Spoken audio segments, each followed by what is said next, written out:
First of all, welcome to this roundtable on conversational banking. My name is Srini, and I run marketing for Gupshup.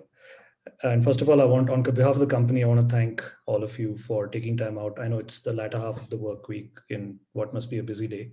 So I appreciate you spending this time with us to share your views with us. So these roundtables, we've sort of deliberately designed them to be closed group, closed room, small format events so that we have a free exchange of views. And the term Gupshup is just a play on the Hindi word that means chit chat. So we want this to be free flowing and informal conversation really on the topic of conversational banking. So the way we'll structure the next 90 minutes. So we'll start with a round of introductions. I would call upon Dhiman, Sudhir, Shana to kindly introduce yourselves. And then we want to share with you, I would invite Birut to share with you our vision for what conversational banking can look like. And certain parts of that vision are actually becoming a reality today. And then Birut would be starting off a panel discussion with all of you on how you see BFSI evolving with respect to conversational technologies. So without much ado, let me invite each of you to kindly introduce yourselves for the benefit of the other panelists. All right. Srini, can I go first? Please, yes. Great. So hi everyone, I'm Dhiman. I head digital banking for Ujjivan Small Finance Bank. Been in the BFSI industry for over 15 years now. Started my career with marketing in an NBFC and got into banking where I've taken care of various digital innovation and other mobile innovation related initiatives. Have experience in both the mass market segment as well as the large scale segment, which the large private sector banks operate in. Thank you so much. Thank you. Hi, everyone. I'm Sudhir, founder and CEO at IndianMoney.com. It's a financial and livelihood education company. We run Financial Freedom App, which is a financial and livelihood education app, which is being used by currently about 3.6 million people across the country. This is available in about 6 languages. When I say 6 languages, both the interface and the content is available in 6 languages.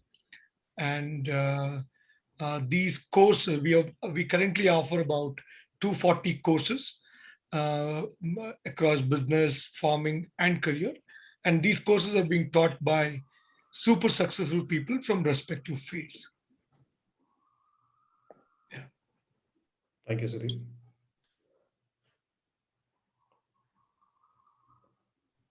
Shahana?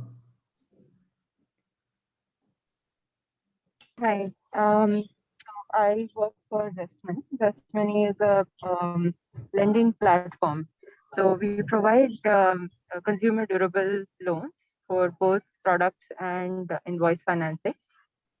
We are right now, we are only completely digital lending. We have a completely digital lending process. And we are present both on online platforms, online e-commerce platforms, and also in-store. So I manage the in-store portfolio for Zestmoney. And we are currently live in 2,500 stores across India. And we're serving all kinds of customers across the board, starting from to credit customers and also with great credit score customers. Great. Thank you so much for the introduction. And I think we have Sheikh, who's also joined us from Equitas Bank. Sheikh, welcome to the roundtable discussion. Hey, hi, Study. And if I could request you to just briefly introduce yourself for the benefit of the other panelists, that would be great. Okay, so this is Sheikh here. I head the entire digital part at Equitas Small Finance Bank as a vice president. Sure. Thank you so much. Thank you all for your introductions. So, Birut, over to you to take us through the vision of conversational banking that we have? Sure. Yeah, I think, I mean, I'll just lead off with a quick personal intro as well. I think I know many of you for years, and also some of your colleagues, right? Say hi to Nitin Theeman and also to Lizzie Sana. I think it'd be good to, Definitely. yeah, I've known them for a while. But, you know, I'm the founder and CEO of Gupshup, and I will tell you more about some of the things we are doing. As you know, we've been in the news recently for our sort of big funding round as well. So excited about just having more resources to execute on our vision. And we have a lot of ideas and a lot of execution, yet to come. So I think that's where, in particular, this discussion will be helpful. And before this, I mean, I've been a serial entrepreneur. So before this, I founded a company called Elance, which is now called Upwork. But we basically pioneered, online freelancing and remote work. And it's kind of funny, right? I was just joking with my co-founders that back in about 23 years ago, when we were preaching remote work, a lot of people were either didn't believe us or were openly skeptical. And now, 2 decades and a pandemic later, remote work is conventional wisdom, right? Even in India, where a lot of people were skeptical about working remotely and so on. So I think, sometimes these ideas, it takes some external factors to happen that way. And I think, I feel strongly the same way about some of the ideas we're pursuing at Gupshup as well, around this whole idea of conversational messaging. Is just another one of those extremely ideas that will be extremely obvious in hindsight, but today there's still a lot of questions and so on, right? So in that sense, it's great. I mean, we're looking to partner. The purpose of a discussion like this is, we're looking to partner with early adopters, innovators, just sort of think about where the market is going, what we could do as a provider of technology, and what are some of the issues you guys are dealing with, what are the priorities and so on, right? So really want to just have this exchange of ideas and take it from there, right? So the primary focus is really the discussion, if you will, but we just took we said at least we'll share some ideas of what conversational banking means, what we think about it, right? And this is not meant to be at all a Gupshup pitch. So we're not going to talk about what the company is doing or things like that. I mean, just really talking about broader themes, bigger ideas, what's happening, and we'd like to keep the discussion at that level. So I think that's really what I wanted to share. So can we go to the next slide, Shane? Yeah, so I really, so I'll just kick it off with some initial thoughts, and then maybe open it up for discussion if that helps, right? So we've just done a little bit more homework, right? Having invited all of you here, I figured that at least we owe you some thoughts or some homework that we've done, right? And would love your feedback, and more importantly, just your suggestions as well after that, right? But the way we think, what is sort of conversational messaging especially as applied in the banking sector, right? And in general, it's really leveraging the power of conversations to interact, for all business to consumer interactions, right? And in the banking context, I mean, that's best personified by an RM, right? A personal relationship manager, right? It's commonplace. I mean, many banks have it for HNIs, they have it for platinum and premium customers and so on. But obviously, it's an expensive resource, right? It's not going to be the case for every customer, right? And the idea here is use technology to give that sort of personal RM capability for every customer, right? That's sort of one way to think about it. And it encapsulates the fact that this person is, really a single point of contact and take care of everything. You can ask any kind of questions and just provides really, a luxury, a concierge like service to the consumer, because it just makes everything just much easier and to do. And in fact, if I may, just before we go into sort of the specific details around this, right? I think the way I think about it is this is an evolution of computer interfaces over the last 30, 40 years, right? Um, if you think about it, like when the digital or the personal computer revolution started, right? In the early days, it was all desktop app based experiences in the mid 80s, and then in the mid 90s it switched to server side web kind of technologies. When we went to the small screen, again it started with app or client side technologies, because mobile networks are not very good, right? So when networks are not good, it makes sense to have stuff on the client. But then as mobile networks became better, again we're moving to a server side kind of capability. Plus the fact that on small screens, the form factor that users love is messaging, right? Because on a small screen, it's hard to accommodate too many buttons and tabs and so on. So instead of websites, people are far more comfortable with just chatting with friends, or now even with businesses, right? And therefore, sort of conversational messaging is emerging. And I see it as an analogy, or very analogous to the development of the web in the mid 90s, right? Where you had a browser which you could use to visit different websites. Now you have a messaging app to visit different conversational experiences, right? And I think these are going to become more and more prevalent and commonplace. And we already know from China, right, how with WeChat, you can have a super app that allows you to interact with lots of different businesses, all right within the messaging based super app, right? So I think we see sort of the same sort of trends happening all over the world, where literally all commerce, all interactions, all B2C interactions happen through WeChat, for example, right? The only difference is WeChat is not terribly conversational, right? Because they have these mini programs that are very structured. But I think, in the rest of the world, we think it's going to be more conversational, right? I think in China, it's okay to have mixed metaphors, meaning you have messaging app combined with mini programs. But I think in the rest of the world, it's just easier to have a cleaner, simpler interface where everything is just a messaging thread, right? It's all conversational. So anyway, I think that's the general idea of why this thing is happening, why conversational trends are picking up.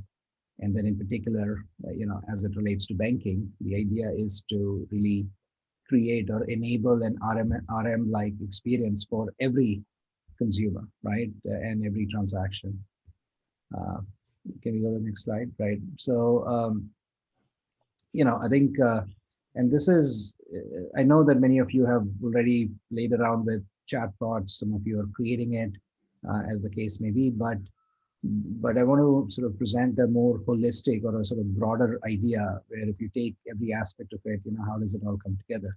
So when you have a sort of a conversational RM, right, it's a combination of both one-way and two-way interactions, right? Today, for example, a lot of businesses use platforms like Gupshup to send out one-way messaging, and then they have chatbots on their website to handle the two-way interactions, right? And that's a very fragmented sort of experience, right? I think it's literally every one-way outbound interaction is an opportunity to initiate a two-way conversation, right? So in a way, an RM does both, right? They call you, or they respond to your queries as well, right? And so, we are seeing some businesses sort of start to take, one-way messages, add a link below it, and even if not every user wants to connect, but it sort of it's a lost opportunity if if businesses don't do that, right? So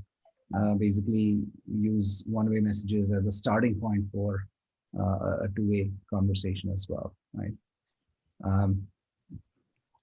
Beyond that, I think it's a combination of both sort of automated and manual experiences, right?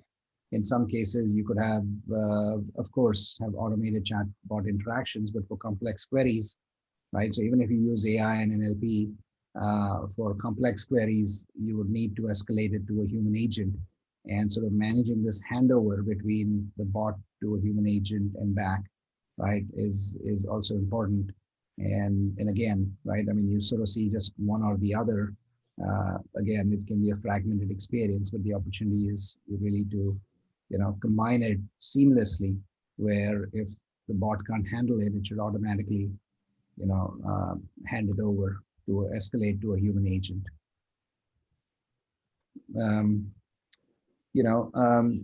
Another possibility is, we've seen a lot of businesses sort of look at creating a monolithic chatbot, right, which has a lot of capabilities, but oftentimes it just and then there are different experiences that are outside the scope of the bot, which are still then very basic and simple, right? And one interesting sort of opportunity that we've seen many businesses adopt is to take sort of certain micro journeys, right? Very specific journeys. So for example, just the KYC thing, right?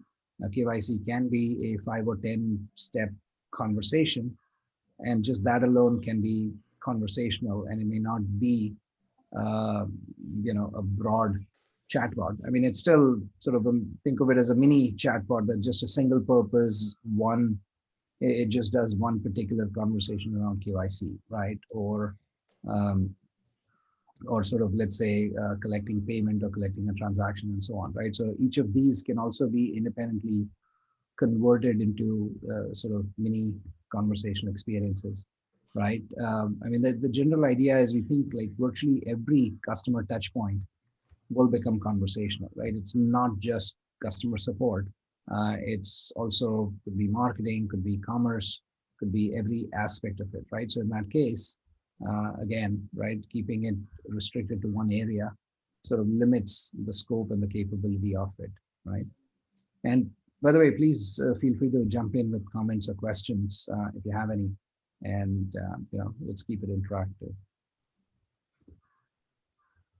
Um, Yeah, another thing that we see oftentimes is, you know, many businesses sort of one department will take the lead in developing a chatbot, let's say customer support, right, or could be the IT department or something.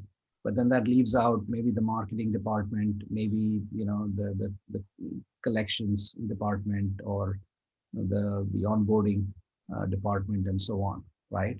And it becomes a challenge because there's one team that's building a bot and they build it monolithically, but then what about the others? Do the other departments build a separate bot? Well, if they build a separate bot, then how does it all work together? Or do they build it in the same one? Well, if they do, then it becomes an issue of prioritization and scale and so on, right? So there are some ways to to manage this as well, where even if you sort of federate the whole development, where you have different people building different things, but still within the same org, you can still combine the experiences, together. And it's a longer discussion, so I won't go into it, but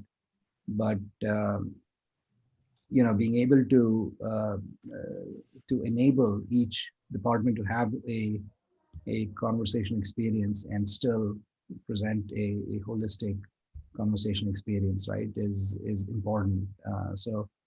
Because like I said, this really enables every touch point to be upgraded with conversational capabilities. I think another interesting thing that what's driving the rise of conversation experiences is that you now have richer and better messaging channels, and once that happens, perhaps the most important thing is just security and data privacy of users.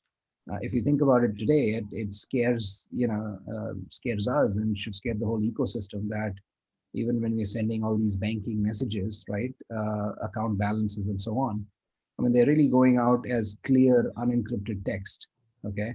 And now there's no alternative, because that's how the SMS protocol works, and so on, right? So of course, there's a lot of audits and there's a lot of security, but still, we all know that it's not as good as it can be or should be. And I think, but if the channel itself becomes better and richer, where it can enable either end-to-end encryption in the channel, or you can do interesting things like, put in captcha or put in sort of time-bound expiry of messages, or set up mechanisms where, you get data only when the user requests it. So the content stays purely between the consumer and the bank and doesn't go through any intermediary, including Gupshup. I think there are some very powerful ways to sort of do that and sort of sidestep, these problems, right? So I think, and even the messaging app messaging apps are becoming, that the client itself is becoming richer, right? So there are many possibilities to enable sort of these kind of experiences, so that we're not sending highly sensitive data in clear, unencrypted, text, and so on. Right. I think this whole sort of conversation experience, one of the biggest benefits is, I think for most businesses in most industries, and particularly in banking, it today it presents a false choice, where if you have you operate in very competitive markets and industries where you're trying to optimize margin and cost, and one option is to keep cost low and therefore offer products at good prices to consumers, and one of the ways to do that is to not have customer support, or the other is to have really good premium customer support that can handle peak demand and people are always available and no wait times and so on. But then you have to increase the price of the product because good customer support is expensive, right? So it presents sort of this false choice, saying, okay, do we offer lower prices, or do we offer great support? And I think fundamentally using technology sort of breaks this false choice and allows you to do both. Yes, Sahana. Right. So that was very interesting conversation. That I know that we know that I have also experienced in my company when we were building out conversational technology. We created this You're whole breaking up. juxtaposition of how do we add. Hello. Yeah, you're breaking up a little bit. Can you Hello. speak? Yeah, go on. Am I audible? Yeah. Yes. Okay. So we also built out the conversational technology, and we built out the customer onboarding on WhatsApp, and then later on we figured out the security part of it, because we were onboarding customer and asking their KYC and bank statement documents on WhatsApp, right? So that is an open source channel, even if that is between the conversation between the customer and Zest Money, it was not completely secure. So are there channels or methods to keep it completely secure, but at the same time be mass available for the entire customer segment that we are targeting for? Yes. So I think some of the things that we've uh, played with. You're right. WhatsApp gives you sort of end-to-end encryption between one point and the other. But if you're using a partner, a BSP like us, and so on, then you still share that data with us, and then we encrypt it and send it, right? Which kind of defeats the purpose of end-to-end encryption, right? You want it to be sort of straight from the bank to the consumer. So a couple of possible, right? But like you said, it also has to be ubiquitous. Everybody has to have access to it. So some of the newer things that we've seen, so for example, so Gupshup has launched something called GIP, and it's a unique thing, but we use a PWA to create a chat surface. And the point is, we send an SMS with a link, but then that link opens up the message. In fact, Srini, can you go back a couple of slides to that privacy? Yeah, right here.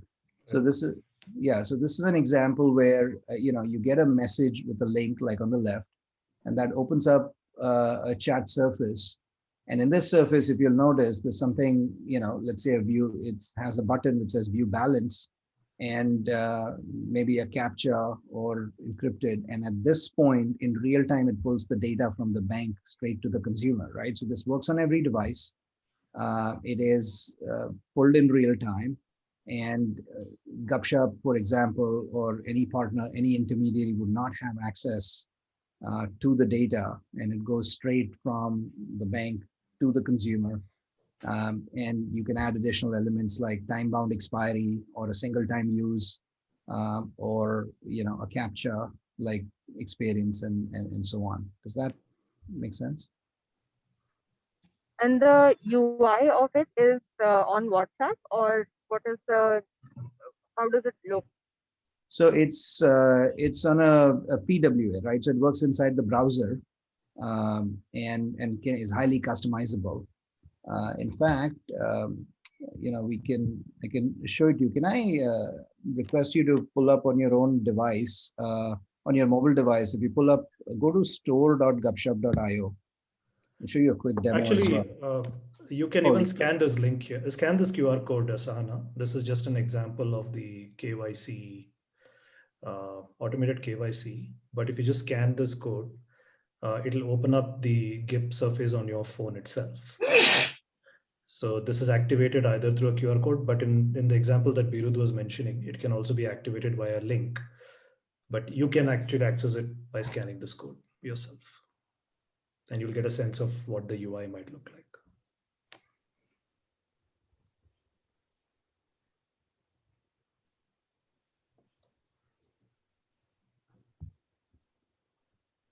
Let us know if you had any issue.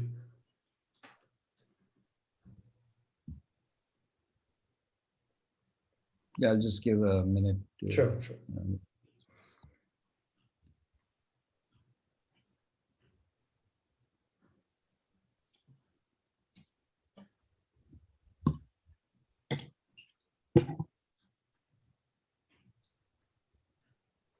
Okay.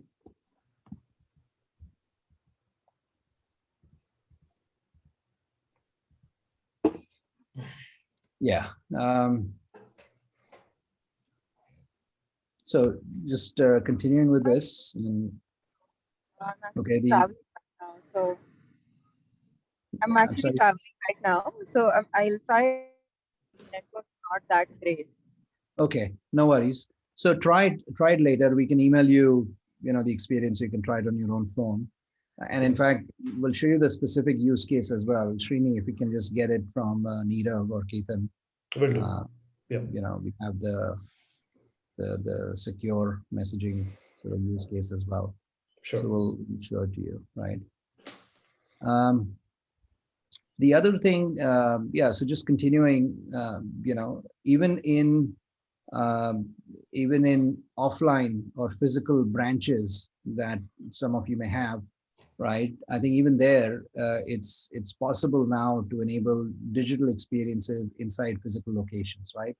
I mean, many of you may have seen that oftentimes at restaurants, you can go scan a QR code and it opens up the menu, and you can place an order and make payment and so on, right? But the same idea in banking could be, oftentimes you're waiting to talk to somebody, right? To talk to a senior person, and they may be busy, there may be a queue, or at peak times, there may be, a lot of people and so on, right? But instead here, you can redirect a lot of those interactions to a digital experience, right? Where, and it can be very contextual, right? So at the loan desk or the account, savings account desk and so on, there could be different counters where just using this as an entry point into a conversational experience, as a contextual entry point, right? So that it's somebody at this desk in this branch looking to ask particular information, and can provide very contextual data, right? So again, it could be a centralized digital experience that you can redirect it here, and again, could be escalated to a human agent and so on. So that's a way to really digitize offline interactions, and can be, or even on ATM machines and so on, right? Sometimes now you don't want the person at the ATM machine to sort of take time there doing other things, but that could be a surface where you can redirect, consumers to a different experience. So it's a way to offload it to digital stuff, right? I think just a few other thoughts, right? Developing these experiences, you want to be sort of omni-channel, right? As people talk about it. And there's a lot of new messaging channels that continue to emerge, right? Certainly, it was for a long time, right? It was just SMS. More recently, there's WhatsApp, there's Telegram, RCS is coming soon, and becoming more ubiquitous. Google Business Messages, for at least for two-way interactions. Gupshup itself has launched something called GIP, and there's more, potentially more channels emerging as well. So I think as that happens, you really want to offer a multi-channel experience as much as possible, so that the consumer can interact on a channel of their choice with the bank, right? Another thing that we haven't seen too much of yet is just sort of serious personalization, right? Because every conversational interaction is a one-on-one interaction. You can build, a user profile, right? You can keep track of user preferences. And then, of course, you have the transaction history on the banking side, but you also can build additional sort of profile based on their conversational interactions. And using that can really customize or transform the experience, right? I mean, a real RM would talk differently to me than they would talk to some other customer, because they know, some customers like to chat a lot and may have different conversations. I might want to be, very cryptic and very straight to the point, very business-like. And a good RM will be able to sort of fine tune and switch, the mode of interaction and personalize it to the person, right? And then lastly, sort of, it's sort of across the entire customer life cycle, right? Every customer touch point would be enabled by the RM. So whether it's onboarding, opening a new account, doing a transaction, providing support, getting details, reporting, analytics, and then the cycle repeats itself for another product line, and so on, right? So I think especially in financial services, there's a wide variety of products. So customers could be operating at different levels as well. I think just a couple more slides and then we'll switch. The big point I want to convey is, when you look at it, there's so many different objectives now with a conversation experience. It's almost like building a website, right? Again, for those of you who may remember, in the mid 90s, when you're building a website, it'd be a one-page website, or maybe you'd add 5 or 10 pages. But today we know that websites over time become far richer, far more complex, where you have different products, different services. There's stuff before login, stuff customized after login, and a typical banking portal, website. I mean, just the public website itself is very complex with lots of sections and lots of areas, and then the private part is even more so, right? You can do transactions and so on. I mean, there's no reason why a chatbot or a conversation experience is not going to have the same level of breadth and depth of capability, right? We are just sort of in the very early stages of what all this means, but over time it's going to become much bigger and richer, and therefore just you need this ability to plug and play, right? To mix and match different things, right? To have the marketing team and the commerce team and the support team, be able to interact with each other and so on, right? I mean, here are sort of all the different use cases. I mean, just to illustrate the point, but very broadly, we see between commerce, marketing, and support, you want to support all these use cases across all channels, maybe in every language, for outbound and inbound, for either micro journeys or sort of complex conversation experiences, right? So this being able to continually update and upgrade the experience is an important point. You will need to mix and match and plug and play, right? And just like in building a website, even if there's one website developer, you're embedding, analytics from somewhere, you're embedding videos from somewhere else, you're, embedding user tracking from somewhere else and so on, right? So in almost the same way, building conversation experiences, I think in the fullness of time, will become fairly comprehensive, right? Like I said, the breadth and depth of capability would be the same, perhaps even more, because now you layer on AI and NLP and personalization and such, which you don't have as much of in a structured interface like a website. So lots of, I think that plug and play ability is very critical. The ability to continuously expand the scope of the conversation experience of the bot, right? Okay. So yeah, I think that's really it. I mean, just wanted to close on that note, and I think the opportunity is immense, right, for consumers. I mean, for BFSI organizations to be able to create these rich experiences and offer a personal RM for every customer, not just the HNIs and the platinum ones, but just for everyone using tech. So let me just stop there and see, what are any thoughts or comments on what you heard, or even otherwise, are there other things that we didn't talk about so far? What are you guys seeing? Virud, hi, Dimant here. Nitin? So went through the talk and it was quite interesting. One perspective which I would like to bring forth for the discussion is the entire need for multilingual mode of communication within the entire messaging platform. Given the kind of customer base that we as a small finance bank deal with, and the kind of customer base which will actually drive digital penetration, I believe that is something which is quite crucial.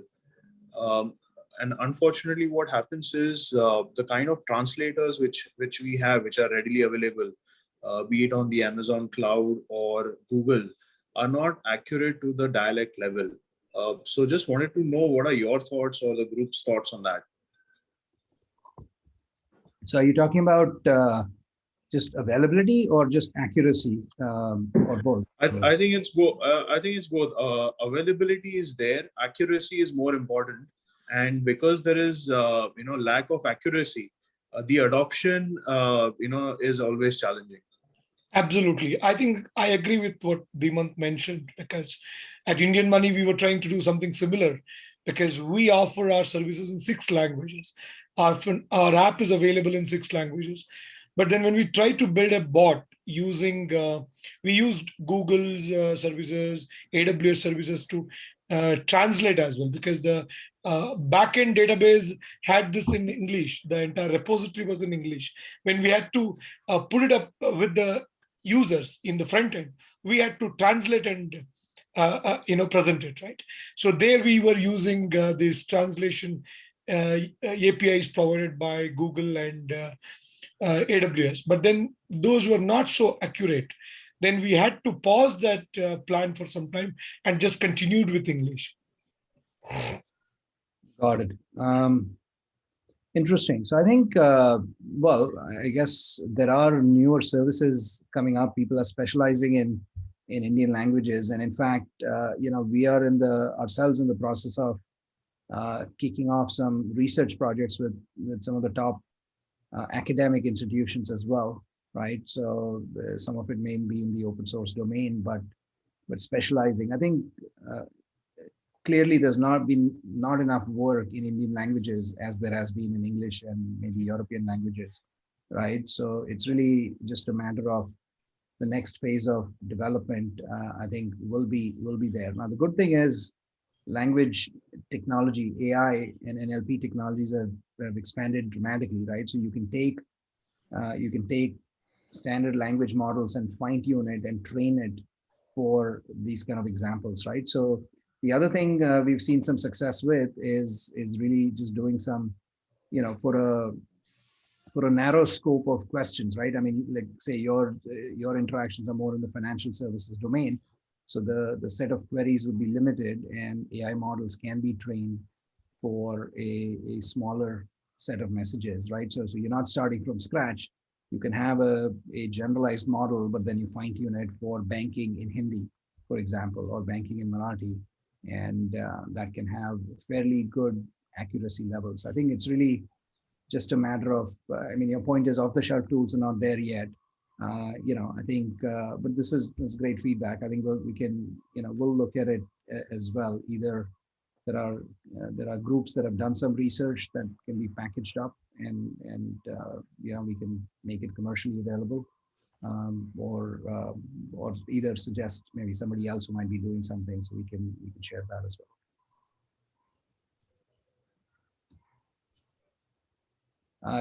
When you say dialect, I mean, are there some specific examples that you can highlight? Is it just the fact that you want Hindi Marathi, or even within that, there's more? Yeah, absolutely. Like within Canada, we've got, let's say, if I just talk about Karnataka, Kannada, it's like the North Karnataka, the dialect is different. The Mangalore is different. Same thing happens in Kerala. Same thing happens with Telugu. Same thing happens with Tamil. So very difficult. Within South Indian languages, we have this challenge. Again, within Hindi, you have very different challenges, right? So I think that's where all these APIs being provided by Google, AWS have challenges. Even within India, there are companies like Unifor who are working on these areas, but then not so successful because they're able to define a simple workflow. But when it comes to complicated things or very personalized questions, they find it difficult. Got it. Deeman, are you seeing differences within a language as well? Yes, absolutely. In fact, coming from the financial services domain, the word Jama Khata, which actually is savings account, is said in a different way across the Hindi heartland, as well as if you go to the metros. In metros, people do understand savings account, but in the Hindi heartland, they refer to it as Jama Khata. So there's a lot of English as well as pure Hindi, which is also coming in, and this is just one language, which is Hindi. There are a lot of variations in that. Also, when we talk about conversational interfaces, and that's what this discussion is around.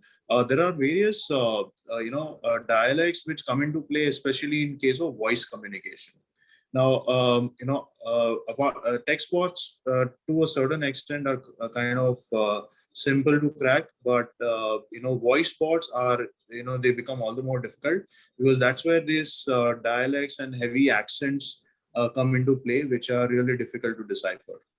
Case in point, we did a pilot where we wanted to sell our loan products for existing customers. So when a person asks for a repeat loan through our phone banking system, and although the kind of questions were pretty much standard, when we tried to put AI, and now we are refining that, it posed all those challenges, and it was quite difficult. I see. And voice-based, are you guys doing strictly through phone calls or also on device voice? So right now we've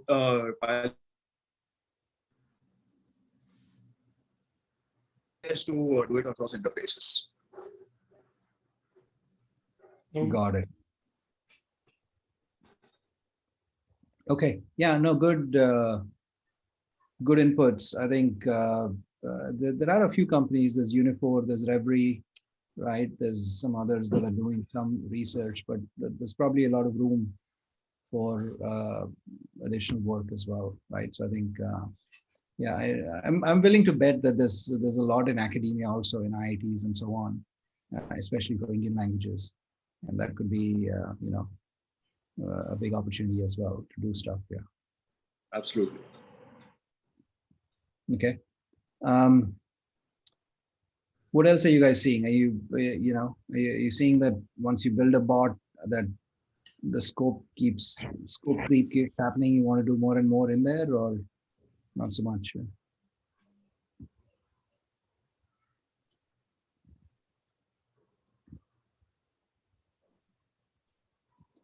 The other thing I think I may add here is when it comes to a normal workflow, like checking the balance or asking a specific question. I mean, like a user based on the historical interactions with the customers. When we build it, what happens here is about 40-50%, yeah, repetitive in nature, which are like easy to handle through bots. But then there are questions or there are interactions which really requires a hybrid model. So I'm curious to understand, how do we really build these hybrid bots where probably part of the conversation can be managed through AI, and then wherever it stops or wherever it is not able to manage, we should be able to connect it to human. But then the challenge here is building that integration, because we'll have to connect it back to our internal CRMs and systems to ensure that it is seamless. Yeah, that's exactly right. Right. I mean, just like you said, so you have the bot itself, right, integrated. Well, so you think of it as two level, right? So there's the conversational layer, and then there's the bot logic itself, right? And so the bot, when it can handle the queries, it operates in a sort of automated mode. But when it can't, then it should be connected to the CRM, and then it operates in a pass-through mode, meaning it just forwards the request off to the human agent. When the human agent replies, it goes through the bot to the user, and the bot is just sort of really, so we use a concept called sort of the handover protocol, right? You define a protocol for when the conversation is handed over from the automated bot logic to sort of the manual customer agent, and vice versa, right? So in fact, think of it as sort of three levels, right? One is, let's say you have unstructured natural language conversation, right? The second step is a structured conversation, right? Where you can get options. Do you mean this or that? Select one option and so on. And then the third thing is a manual interaction, right? So oftentimes when you get a query in natural language, if it's not super clear through AI and NLP, then the natural escalation could be, okay, did you mean, how do I open an account? How do I transfer my account? How do I cancel my account, right? Did you mean one of these? And if the user picks one of these, then you've sort of disambiguated the user query, and now you know how to proceed further, right? So it's still automated, but you use a structured interaction to solve that, right? And let's say after that step, the user says sort of none of the above, and the bot still doesn't know what the user is saying. Well, then it could say, okay, I'm going to transfer to my human, team member who will sort of answer your query. Just please have some patience, right? And then because you need to set some expectation for latency and so on, right? Bot responses are instant. A human response may not be, and therefore, right, handed over. But also on the back end, when that ticket is created in the CRM system, the agent should have the history of the conversation available. So they should know what's going on, where the user got stuck, and then take it from there, right? So and even there, after once the human query is resolved, then it can switch back to the automated bot mode, right? Because the frequently asked queries are still best answered automatically, while the manual queries are escalated to the human agent. So you're right. I mean, this is an example of, when you just build a monolithic, a simple bot, a single bot, and don't think about how to plug in the human agent or sort of different experiences, then then it becomes a challenge to do that after the fact sometimes.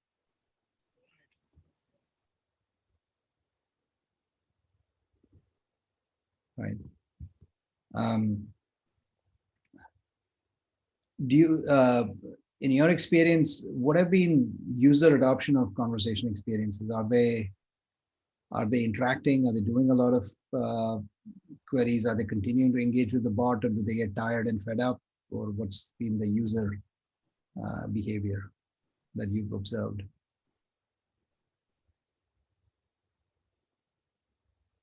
So in our case at Indian Money, we implemented the bot, and what was happening was, after the third, fourth question, we had to connect them to the human, advisors, because the questions were kind of either this dialect issues were coming in, they were typing it not in English alone. It used to be kind of English, Konglish kind of thing, right? Then it was finding it difficult to understand.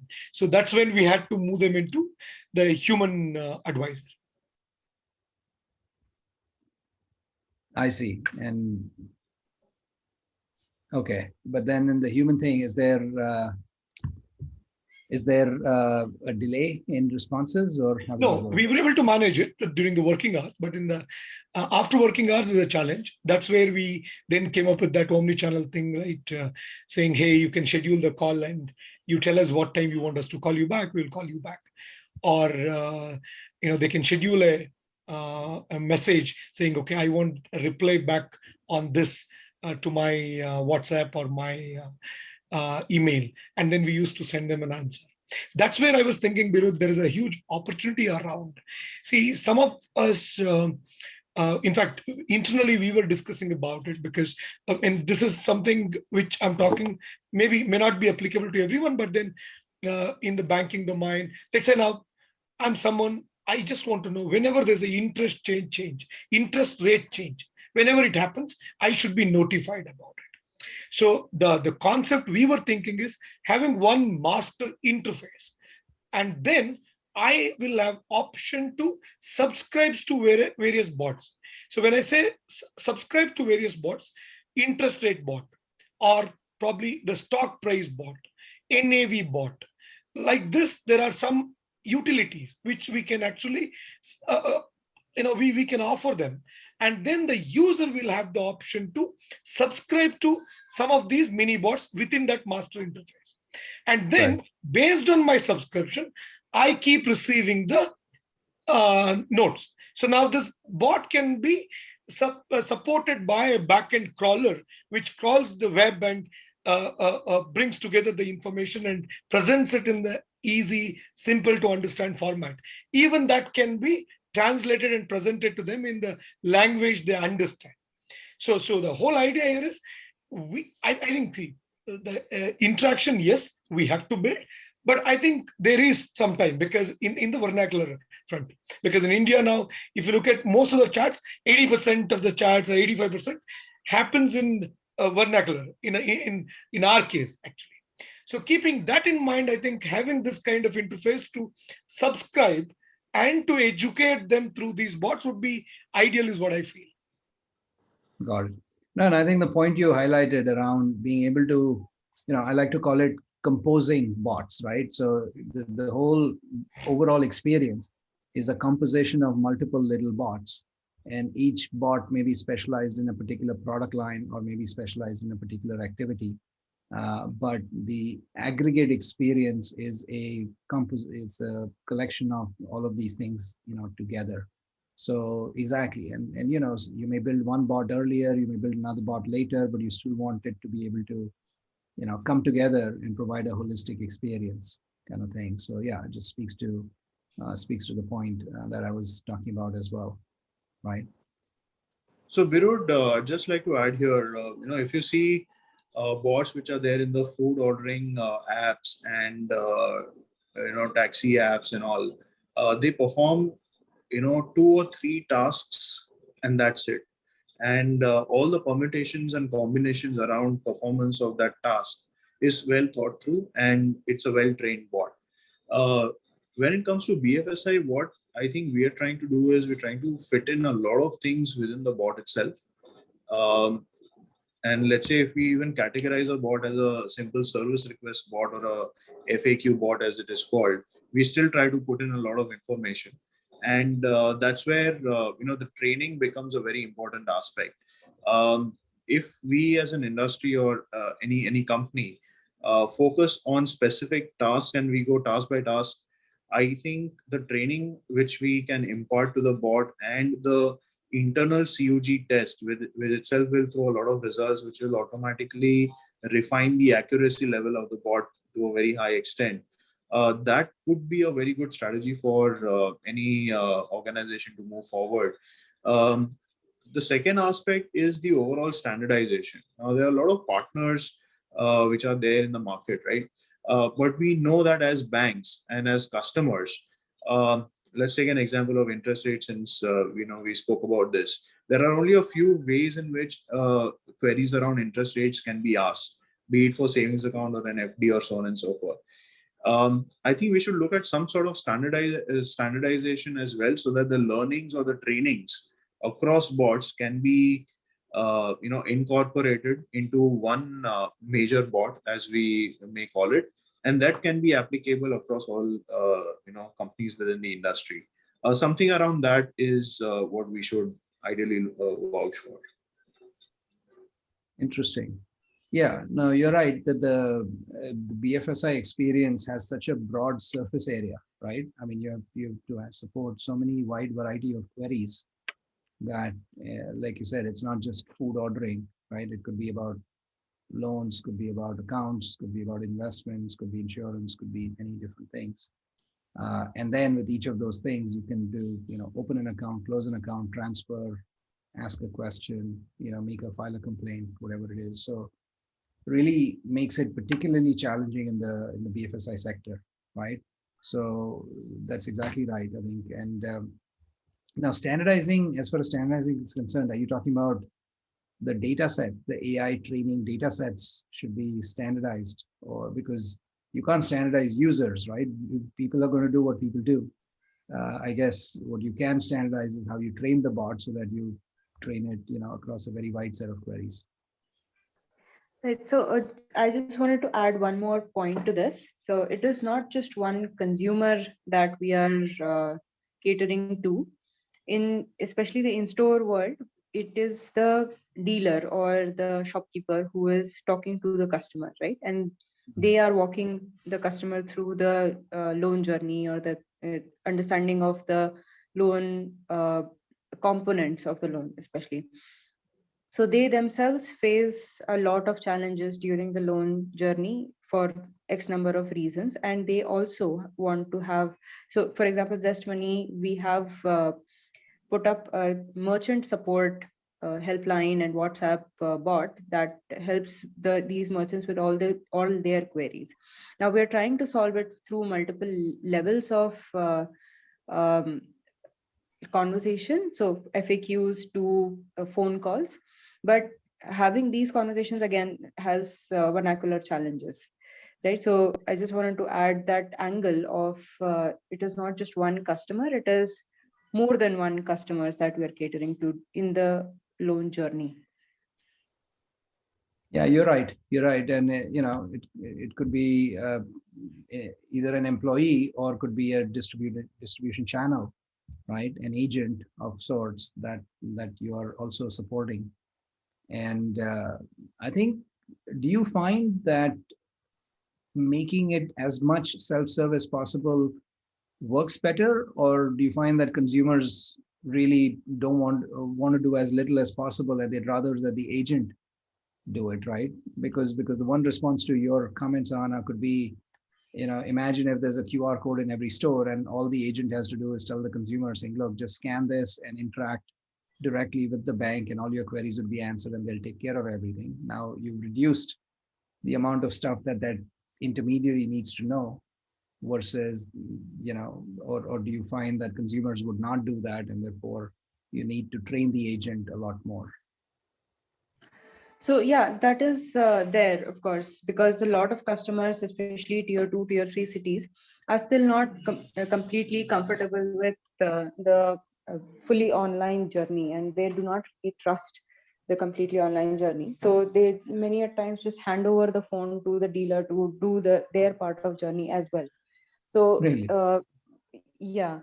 So uh, I mean, in tier 1 cities, many customers and especially large retailers like say Chroma or Reliance, they do not have a choice but to tell the customer that this is the QR code or this is the link. Go over there, complete your journey, and then come back.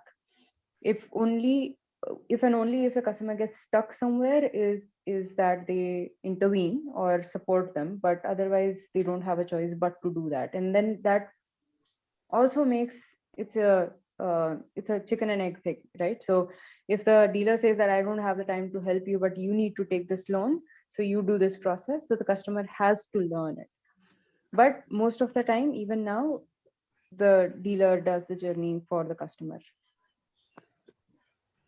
Got it. Now the good thing, at least on the dealer side, that you have a little more luxury than on the consumer side, is you can also do a lot of outbound messaging, right? You could be training them, or you could be explaining to them, proactively, maybe even testing them, right? Just to make sure that they understand the steps in the process. And you can do this Yes. sort of offline, meaning not in the middle of a transaction, but Correct. could be in the morning or evening when there's no customers. So that allows you to sort of strengthen it even further, right? Yes, we do that. So that is the general onboarding process that we have for all the merchants, that we spend at least a week training them through the process that they need to go through, and also that the customer needs to go through, so that they are proficient in helping the customer through the process. Got it.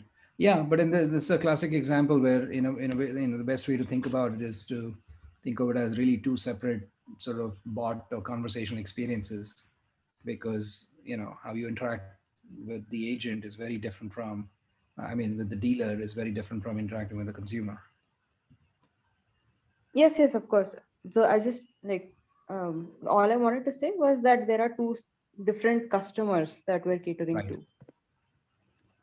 Got it.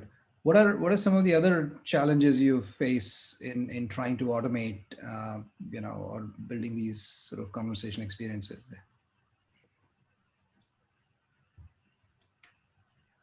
So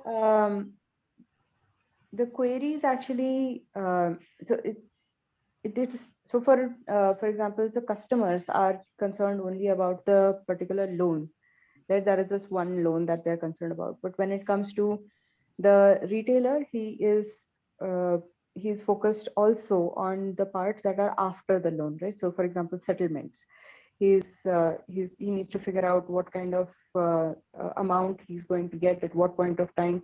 Those are the queries that we keep getting for the retailers as well. So we're trying to automate that part as well, where our systems can inform the retailers of when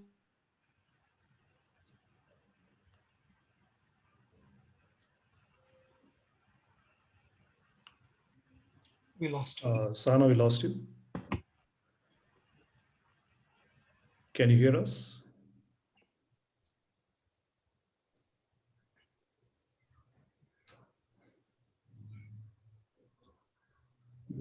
I think till Sana rejoins, can I? Please. I was going to ask you the same question as well, Deeman. Yeah. All right. So yeah, Virud, one of the challenges that we face, and what I've seen, and we're still trying to overcome, not specific to Ujjivan Bank, but generally what I've seen is the entire transaction-related use cases when we are trying to bring those in the conversational interface, right? Now, for channels which are owned by the bank or the BFSI company, the security standards and all are pretty much taken care of. But that is expecting the customer to come to XYZ website and then interact. And the customers then tell us that, hey, if you want me to come to the website, then might as well I log into your internet mobile banking and get it done with, because that's what I'm used to. But if you want to reach to where the customer is, which is the WhatsApp or any other chat platform of the world, how do you see the transaction aspect happening securely? Have you thought about that, or is there any way where we can simplify things? Yeah, no, I think that's exactly the point I was making a few minutes earlier when Sana had asked that other question. I think,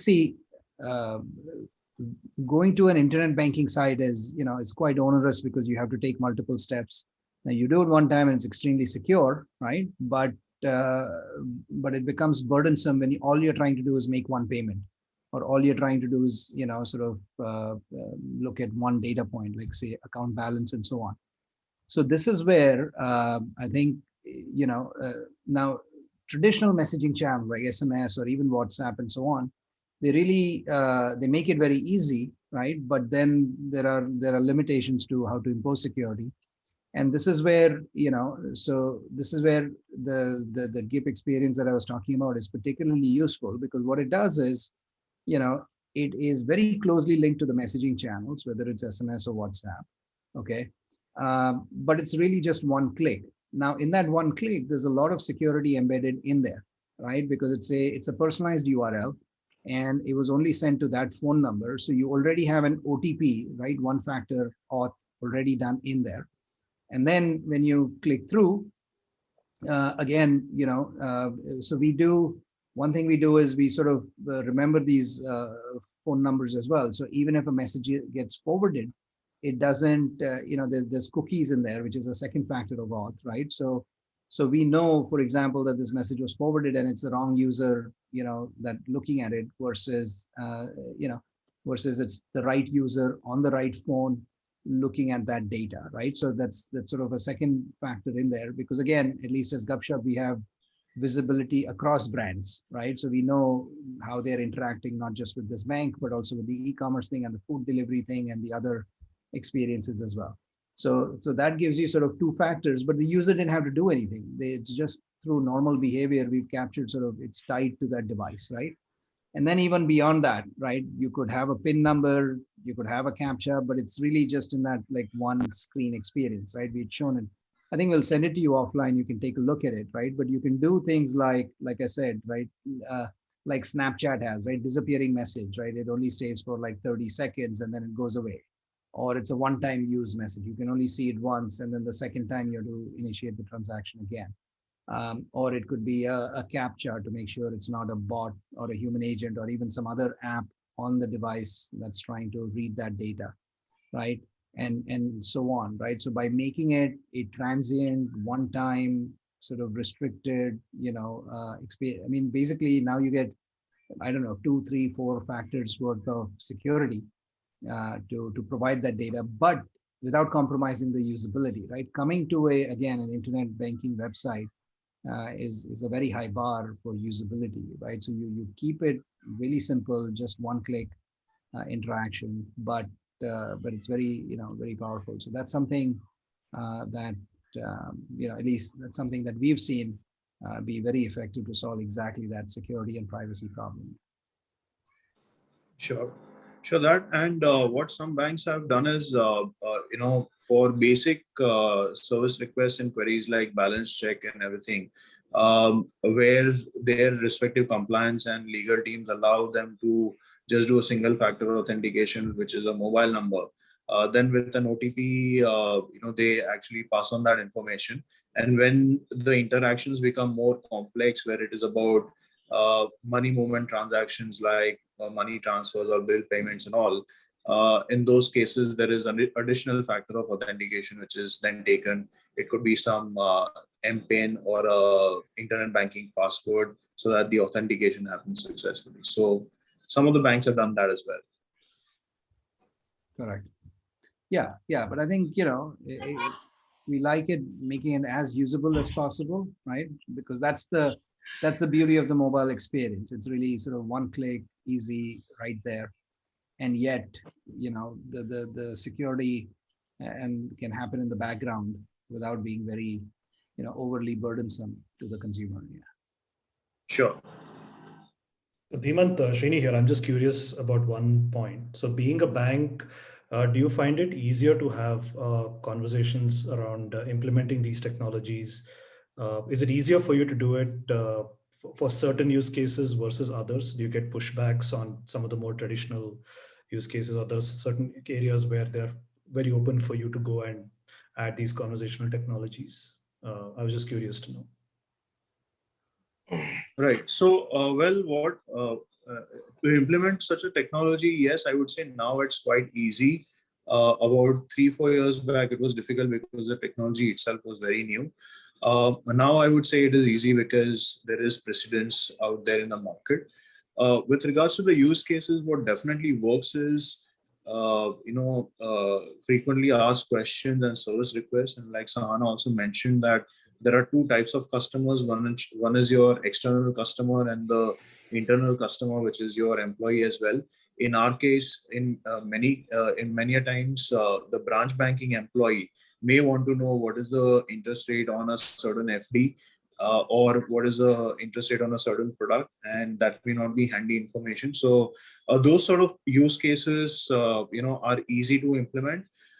Any use case which ultimately leads to any money movement, even within your own account or within your own bank, becomes a whole discussion around how is the security taken care of, and so on and so forth. So as the transaction itself becomes complicated, uh, the discussion around that becomes more and more complicated and difficult to push through. So I know that you've been part of several banks. I think Ujjivan, as compared to some of the more traditional banks, is still a new kid on the block, right? It's about a 4 or 5 year old bank. So do you find that it's relatively easier to have to for these more digitally savvy banks to adopt these technologies versus some of the more older players in the space, or are they I, catching up? I think it's more to do with the experimentation appetite. I won't say a risk appetite. It's an experimentation appetite that any bank has. It's nothing to do with a bank which is digitally savvy or not savvy. Um, I think Ujjivan Bank definitely has that appetite, and right now we're working with technologies which are pretty much proven in the market.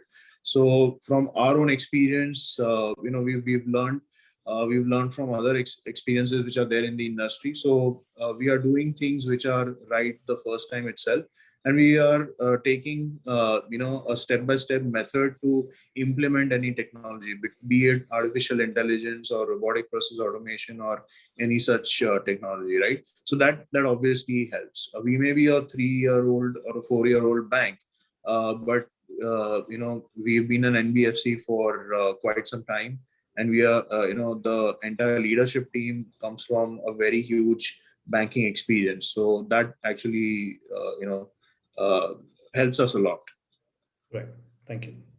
And do you find what's the business impact? I mean, do you find that adoption of these richer experiences and usability, does that increase the velocity of business? Does it improve your conversion rates or whatever metrics you measure?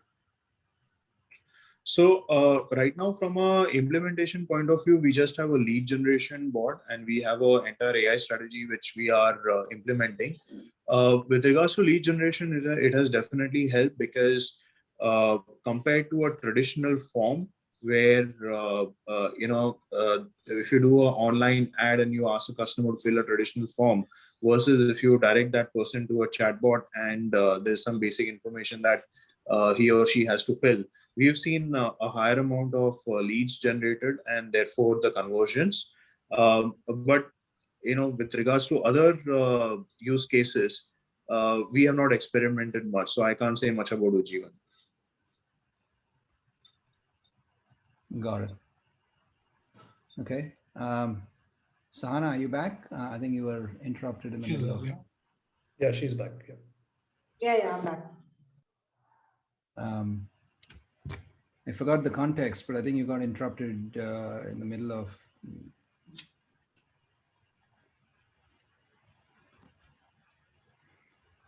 Right. I'm sorry, I forgot what I was talking about. Yeah.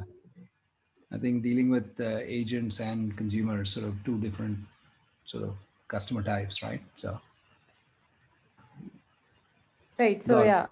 So the conversation, the context of conversation for a customer is focused only about that particular loan, whereas the context of conversation from a dealer perspective is much broader. It is not just for one customer, one loan. It is multiple customer, multiple loans at the same time, and along with that, they have to also understand the settlements of what kind of settlements that they are getting, or where is it stuck, or what is the status of a particular loan. So we have solved mostly for the first part of the conversation dialogue, which is figuring out the statuses of the loan or what happened to this particular loan, or the reason why a particular loan is stuck somewhere, or the additional documents that a customer requires. So those kind of conversations we have already automated, and we have seen a 30% drop in the WhatsApp calls or the other channels that they were trying to reach out to, right, once this was automated. So that effectively per month saved us about 2.5 lakhs worth of manual salaries that we were giving out to the agents who were basically support agents that were sitting to answer these questions. So this was a very big achievement for us. Now we are trying to figure out how to solve for the next bit. So just giving the context that it is not just about that particular loan, it is also about post loan servicing for different customer segments. Got it. Yeah, so they're very very different experiences, and you sort of do you find that, let's say, to drill down on the dealer experience a little bit, oftentimes we heard that dealers are often busy day to day, they don't have time to do much else and so on. So what's the most effective way of engaging them? Are they, do they find it better to receive analytics and reports and so on through the conversation experience as well? Do you do outbound messaging too, or is it just responding to user queries? So it has to be like a two-way conversation with the dealer. So so dealers generally have this idea that who will listen to me. They're businessmen and they want to be able to talk to people.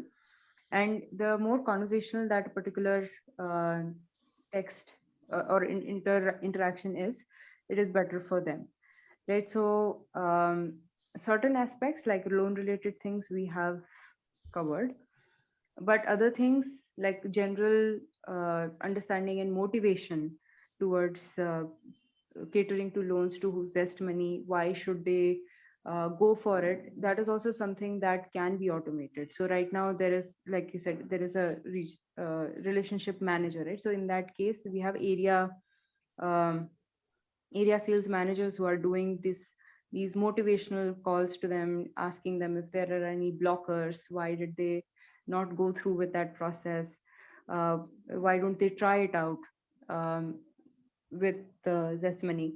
So those kind of conversations are also there, where it is mostly outbound. So I would also like to understand if anybody else on the forum is experiencing or has experienced any other kind of like any other vertical of conversations that are happening with their sales agents or managers, not just the customer basically, or are they catering to other kinds of users?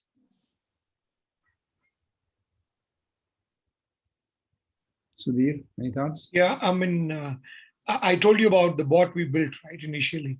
So we create a huge repository of information to, answer them, right? And then we built these bots and we deployed. But then when we found that, the questions were getting different and it was difficult after third or fourth question, we had to connect them to human.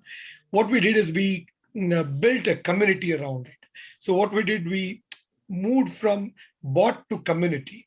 So in the community, what we did, once they post a question, they get an answer if the question is something which my AI engine can understand. If it doesn't understand, it immediately sends it to a human kind of check. So the person sitting there will check the question and finds out if there is a ready answer for that question and moves the answer. If not, he will have to prepare an answer and answer it. So this is actually working really well for us because it is about education. It's an education platform. It is not very person specific, but it is the questions are typed in such a way that it is like half English, half Hindi, or half Tamil, and that too within Tamil, it's like very different. So that we were able to manage because by doing this, what is happening? We are able to kind of map those 100 different ways of asking one question, and we are able to build a back-end intelligence, which in turn is helping the future interactions. Correct. So it's like you have your own repository now. Right, right. It's amazing. Yeah. Yeah, I think one of the that's an best interesting thought, Sudhir. Whatever the bot cannot answer, you drive it to a community, and that brings in the overall interaction as well. I think that's a really great idea.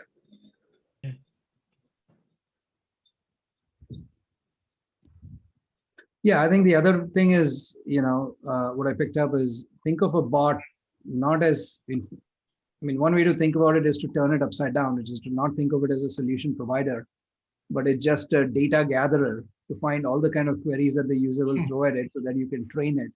So even if it works very poorly on day one, I think on day two, it could be substantially better so long as you use it for training further. In the meantime, it is important to take care of the user experience because they shouldn't stop asking or they shouldn't stop using it, right? If we give them a good experience without, it actually, it shouldn't happen that the day one you deploy the bot, you shouldn't take away your people. And there are ways to do CUGs, right? Yeah. Or sort of limited trials and so on, but you capture it. So you risk a few for the greater good, if you will. But you don't even risk those because you can identify your top users who are willing to be more tolerant and willing to forgive. And you say, look, you're testing something new, please try it, go crazy. And, then they give you that input. But really gathering those queries, there's no substitute, especially in the conversational experience, right? There's no substitute for gathering it because it's not, think about it. All earlier forms of user interfaces like websites, like apps, right? Even desktop clients and so on, they're structured interfaces, which means there's only a finite number of things a user can do. You can either click this button or that button. There's no other things. But in a conversational experience, the user can phrase the same query in 100 different ways, right? And therefore, the combinatorial explosion is so massive that you really have to capture that first, right? And even you can internally think of it, but you can't think of all the possible variations. And that's why really collecting that data from a live experiment is the best thing. So just thinking of it that way and having a quick learning cycle and having faster iterations can be very effective to making it better.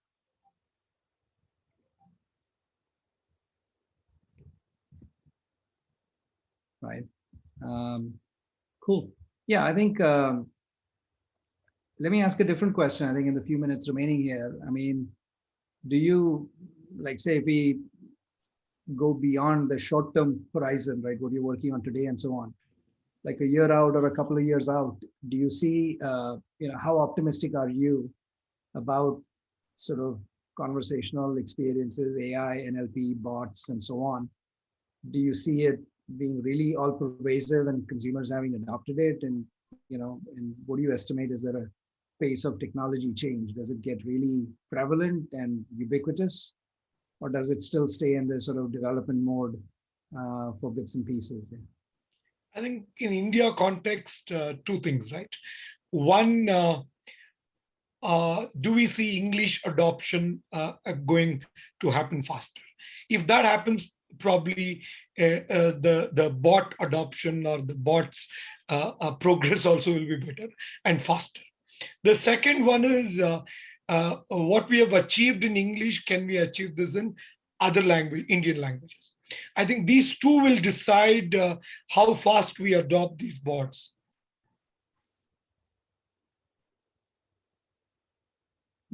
Deeman? Yeah, I think the adoption will, increase. But what I see is the voice and the video part also playing a very important role. With COVID, and with norms such as video KYC and the entire video interfaces that the entire industry is building in, I see a lot of use cases coming up where complex AI algorithms are analyzing and interacting through video, conducting basic interviews, even conducting personal discussions before disbursing loans for customers, and so on and so forth. I think that is one aspect of conversational AI that I see coming up in the next couple of years. All right. Sahana, how optimistic are you?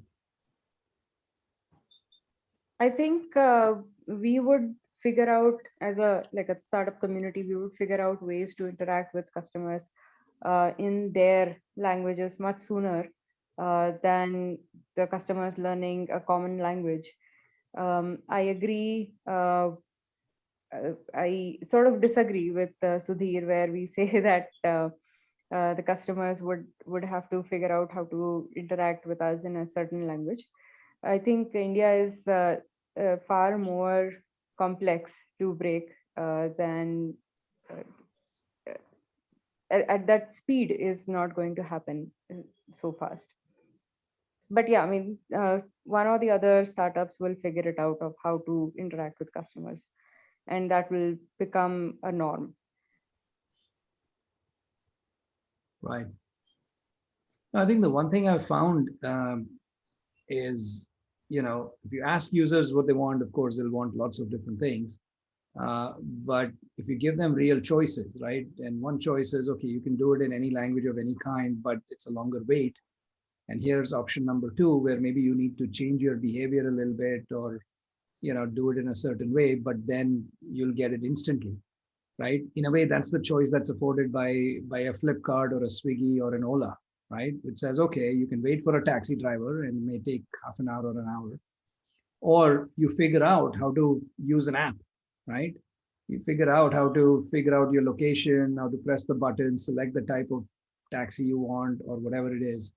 And it's a huge behavior change, right? And many of them will even say there's no language, there's no flexibility and so on. But you have to learn to press that button, which is not easy for a first time, non-tech savvy user, right? And but you go through, you jump through those hoops, and in the process, then you can get a taxi in like 3 minutes, right? I mean, that's magical. So I think what I'm getting at is, I think, look, as bot developers, we are already pushing the limits by saying, oh, we'll support it in other languages and we'll make it really conversational. But I think don't underestimate the fact that the users will also meet you halfway, right? They're not going to say, well, wait a minute, unless it's in my dialect, in my language, in my style of talking, which, as we know, India has too many. But I think if they come even a little bit halfway, saying, look, here's did you mean, Jama Khana or Khata or something, right? And it just, once you standardize it, maybe the first time it's tricky, but once they learn the right way of doing it or the right way of phrasing the question, I think then they'll sort of stick with it, right? And I think that, so the point is a combination of a little bit of user education, which they'll do, and then the tech community getting much further, I think will bridge that whole gap, right? So I think, yeah, at least we feel, I mean, certainly from Gupshup standpoint and from my personal standpoint as well, we are super optimistic. And now, I think having been able to convince investors to really help us scale up in a big way, I mean, that's really what we want to do, which is get some sense, from early adopter customers like you as to where should we focus our time and energy to make, to solve what kind of problems that help you, sort of solve your problems and so on. So I think thanks so much. I think we're almost out of time here, but at least for me, it's very useful. Hope you guys found it useful as well, right? And Srini, do you want to close out? Sure. No, I just want to say thank you for taking time. I know that all of us at Gupshup, we are in the trenches of, every day building the technology and working with our customers to adopt it. But when we hear the perspective from the other side, it just gives us a whole lot of insight that we can take back and plug into our own processes. And that's one of the reasons why we've sort of started this series, so that, we can hear from people out there in the field. So just wanted to thank you on behalf of the company for taking time and making it today. and we will definitely stay in touch with you, continue to stay in touch. Thank you so much. Thank you so Thanks. Thank you so much. Thanks, Thank you. Virud. Take Thanks, care. everyone. Bye-bye. Good seeing you.